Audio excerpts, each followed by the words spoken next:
I sat on the side of the tracks and tried to catch my breath. The train and my new pretend brother got farther and farther away, chugging to Chicago. Man, I'd found some family and he was gone before we could really get to know each other. There were 6 or 7 other people who didn't make the train, so we all walked back toward Hooverville.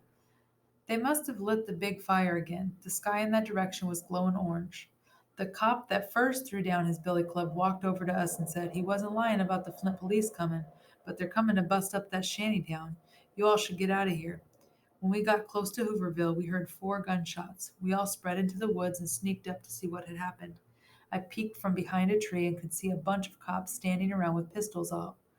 All the men and boys and women that were left in Hooverville were bunched up on one side and the cops were on the other. The fire had been lit and was burning bigger than ever, but now it was burning because the cops were tearing all of the shacks down and were throwing the wood and cardboard and hunks of cloth into the middle of it. One of the cops dragged the big clothes washing pot over to the side and stuck his pistol down in it and shot 4 more times. Whew! Instead of shooting people, they were shooting holes into all the pots and pans.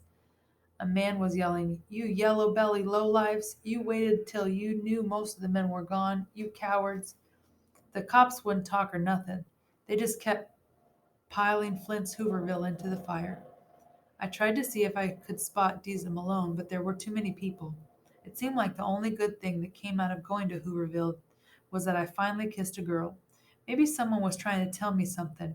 With me missing the train and the blue flyer floating back to me, maybe Deeza Malone was right. Maybe I should stay here in Flint. I walked back farther into the woods and sat down. I pulled the blue flyer out of my pocket and opened my suitcase back up. I smoothed the flyer out and took another good look at it.